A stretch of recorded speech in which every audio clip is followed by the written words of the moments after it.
One of our viewers does an experiment on recent cans, comparing them to cans purchased a while back, and they share their results with us in this episode of the update. We got big Federal Reserve decision coming out this afternoon. It will be driving the markets around, up and down. Be aware of that if you have retirement accounts and stocks and such. One viewer also ran into a Walmart limit on vinegar. That is concerning to hear out there. Is anyone else seeing anything similar? Also, we have an update on the ATT strike. We have a big update on the Boeing strike. Also, we have one viewer sharing their frustrations on what's going on around them, and another shares how their emergency water stash has come in handy. That and more on today's Poplar report. Let's jump right into it. I'm Steve Poplar. I'm an accountant by trade, and this is the report that you guys are sending in, all your updates combined together.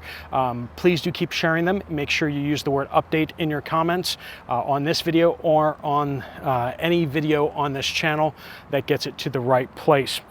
We try to include as much as we possibly can, but we do need to make some decisions on what gets in there. I know a couple of you not understanding why your update on this or that didn't make it in. Sometimes it just doesn't apply to the whole nation. Sometimes it's kind of confirmation. Sometimes it's just too specific. Well, before we dive into your updates, we do want to thank our sponsor, Genesis Gold Group.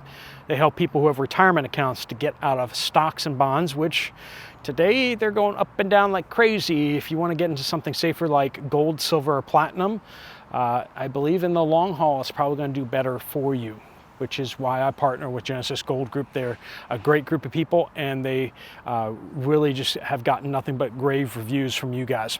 So there'll be more information at the end of the video for you to find out more. All right, so everyone's eyes today are on the Federal Reserve. The big question is a number question. Is it going to be 25 basis points or 50 basis points?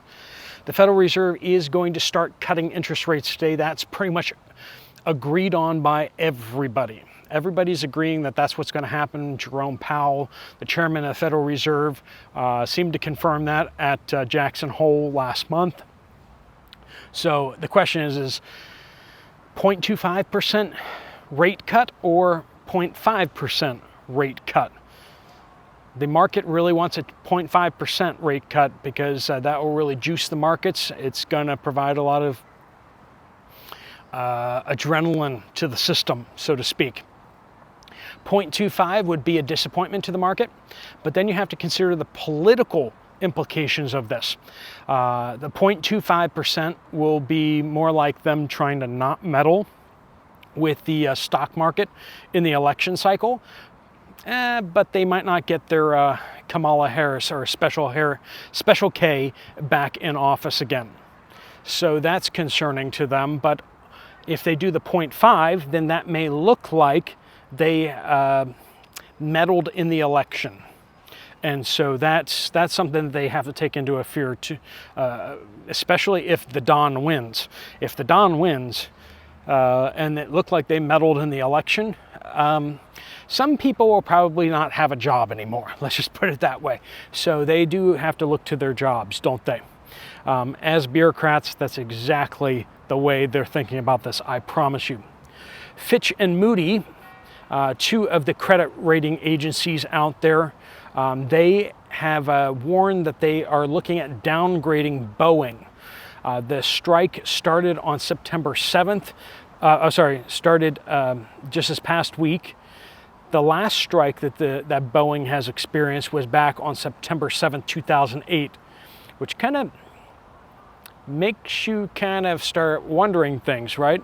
The fact that the last strike happened right when the stock market crash happened last time around. Well, last time it cost Boeing $1.2 billion to be shut down. It was for what, four weeks, I think it was. I didn't write that down in my notes, but it was like for 4 to 6 weeks or something like that. And because of that, Boeing lost $1.2 billion. Their suppliers lost billions more. So this is a big hit. The fact that we are now into week 2 of the Boeing strike. Remember, once again, as I said before, Boeing is 1% of the GDP of the United States of America. This is a big, big deal. Them being shut down is very not good. So Moody's and Fitch, them saying basically that Boeing could lose its investment grade status for all of its debt, and we're talking about many billions of dollars worth of debt, could be downgraded down to junk bonds. Now that doesn't mean that they're not doesn't mean they're worthless. It just means that they're going to have to spend a lot more on interest in order to get borrowed money. So that will definitely impact the business significantly and will impact the U.S. economy as a whole, because that's a lot of debt that they're holding. All right. Kenneth says the AT&T strike in Southeast USA is now over after 31 days, and that is absolutely true. The AT&T strike has been settled. They're hammering out the last couple terms and conditions, I think, between the management and the employees in the union, but the strike is over, so they're going back to work and they're going to start getting all those cell phone towers fixed. And if you're having issues with connectivity in the southeast of the United States with AT&T, hopefully that will start to improve for you. Also, a natural gas pipeline explosion in LaPorte, Texas, near Houston. There were evacuations, a massive tower of fire, but they had to let the natural gas in the pipeline burn off. In that section of pipe, it is, for the best of my knowledge, extinguished now. They were able to shut off the gas to that section, so they just had to let that section burn off. But it's a pipeline burst. We're not hearing of anyone injured or anything like that, so it's a little bit more run-of-the-mill for a pipeline. They'll patch it up and get it repressurized and set up to go again. Tom says Ohio drought is bad. Short corn and no rain expected till November. That's not good, friends. Ohio is right in the middle of the corn belt out there. Ohio, Indiana, Pennsylvania, Virginia, all these places are big corn and other vegetable producing areas. We need those areas producing lots and lots of food. So we will see what the corn estimates look like on the USDA reports coming up. Texas Stetter says, on the empty can front, as a test, I took a can of corn from Walmart that was about 18 months old. Okay, 18-month-old can of corn. That then there was one at 7 months old, and another one from this week, all Walmart GV brand. 18 months, 7 months, this month. Drained each and weighed on a food scale. The one from 18 months and 7 months were roughly the same, with the 7-month looking a little more subpar quality, but same mass. The one from this week, however, was only about 60% the drained mass of the other two cans. Did the same with sweet peas, 70% of the mass. You are not imagining this. Friends, canned goods, you are not getting nearly as much from them as you were. Even though the price has gone up, you are actually getting less in each can. So what to do about that? Just know that it's going to get worse. It's going to get worse. You need to keep stocking up now. The now cans are going to be better than next month's cans. So just be aware of that. Jan in Allentown says, this is off topic from your update, but the Secret Service said that they are redlined in terms of available personnel. Agents are reporting all working overtime and facing burnout. Now, I may really be going out on a limb here. This kind of turns into a question we're going to have a conversation on, and I want to hear you guys' perspective too. Like, maybe even one person could have suggested ramping up on staffing. Like, doesn't the demand for agents directly correlate with presidential elections? They want to blame the Donald for needing all the extra protection, but if he wasn't the nominee, wouldn't the Secret Service have to protect him as a former president and whoever was the nominee? So I think that's a good question and a good valid question. And The situation is the current president said basically that the Secret Service is overworked. They need more help. Nobody wants to say it, but the simple fact is they hired a bunch of DEI hires, and all the good agents have decided to leave. I mean, nobody wants to say it, but that's what it is. They've replaced some of the top agents and promoted these people that are unqualified into these positions, and people realize how much of a train wreck it is, and they don't want to be a part of it. So they've left. They're having a hard time keeping people on staff because people don't want to be on the staff where an incident's going to happen. The Secret Service agents that Dan Bongino and others have talked to said this was inevitable to happen. They said it was going to happen. Why? Because of the situations and the decisions that they've been making out there. So they can't staff because they keep driving all the good agents out. And all the agents that they have now don't want to work overtime. The old agents didn't mind working overtime. Why? Because they were men and they wanted to do their job and do their job well.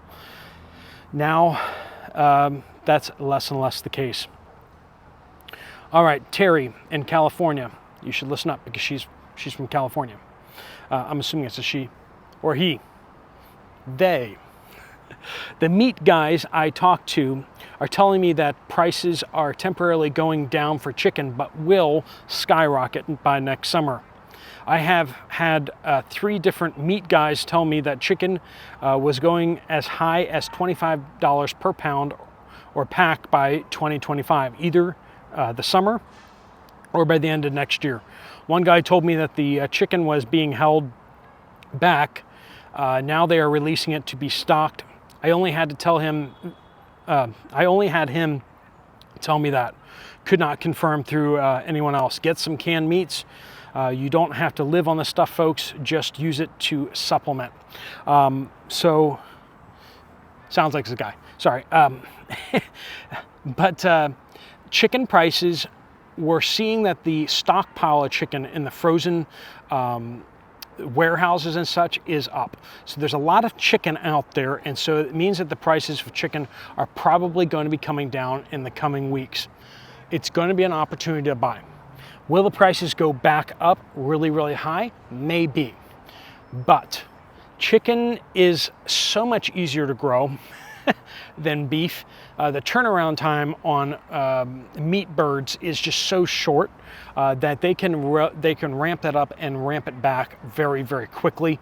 So we should see that if prices go up, they should be able to ramp up production relatively quickly. Unless a lot of these farmers just don't want to deal with birds anymore. I don't know. But a lot of the meat is coming from these mass factories, these mass farms, and they probably will want to continue to do that. Smitty says, my local Walmart has gone to all digital price tags on the shelves. I suppose it's so that they can change the price faster and easier, but makes me wonder how much those little tags are costing us. Well, theoretically, they're supposed to be saving money because then workers aren't having to go around change tags manually. They can just push the button and then the tags are going to match the price in the computer system. Theoretically, they won't take workers fiddling with them, and that will save money overall. That's what they say, at least, but we all know how technology is. Technology always takes more fiddling, doesn't it? Jennifer says, Central Queensland, Australia. I went to our local IGA, the only shop in town yesterday. There was no eggs. A lot of empty shelves throughout the shop, though. Troy says, tried ordering Heinz vinegar from Amazon today. Received the following message. You are receiving the purchase limit. You've reached the purchase limit of this item. We have changed the quantity to the maximum allowable. If the quantity has been set to 0, please delete the item below the item details to proceed. They are limiting the total numbers of vinegars I can order. Now, is this per year or just because they don't have the inventory? Has anyone received a message like this? I'm sorry, I said that that was Walmart, and it's actually here Amazon. Amazon doing that. So is anyone else seeing limits on vinegar from Amazon or any other products from Amazon? Prize says, I'm in Northeast Tennessee. I stockpile water like a lunatic. My empty cat litter and laundry soap jugs I clean out and fill with water for cleaning purposes. I refill all soda, juice, and milk jugs. This has served me well. I'm currently without water due to a leak that I don't have the money to fix right now. I have not suffered in the slightest. I have a stockpile of baby wipes for body cleaning. I'm not prepping for the apocalypse. I'm prepping for situations like I'm dealing with now. Well, I'm glad it came in handy, and I'm glad that you were prepared for the situation, right? That's good news out there that you're prepared. DE says, Utah, I am so tired of this. I go to the Walmart, 6 of the items I ordered online with a discount of 5% through the new Walmart credit card are on the shelf, only 6 of them. They claimed not in stock after taking my order and wanting to substitute more expensive brands. I'm hearing that from a few of you guys. A couple of you guys have said that, that you've been told that things were not in stock, and then you went into the Walmart and found them on the shelf. So, not sure what that's about. Not one person I asked used English as a first language. Even when asking where other products were located, they pointed at a cell phone to look up. I'm leaving, and the parking lot looks like South America. Women, each with 2 to 4 young children, begging. I call to ask questions about the new credit card rewards. I cannot get one person whose first language is English. Do I need to learn Spanish now? Even the HOA gardeners claim they only speak Spanish. I am tired. And I can imagine you're in your country and you want to speak your language. I'm in Estonia, and everybody here speaks Estonian, and they don't like me not speaking English, but not speaking Estonian. But you know, I'm a tourist, so they only have to put up with me for a couple days. Oh, Canada says, I'm a Canadian who watches your channel, as I feel all conservative patriots, Christian patriots from all Western countries have realized the same thing. This is a battle of good and evil being waged in all of our countries. Thanks so much for all you do to keep us updated with the latest geopolitical and socioeconomic developments to get us informed and prepared. All right, friends, thanks so much for joining me. I am in Tallinn, Estonia, and I will see you guys this afternoon where I'll talk a little bit more about that. Until then, God bless you all. Thanks so much for watching. Steve Poplar of the Poplar Report, out.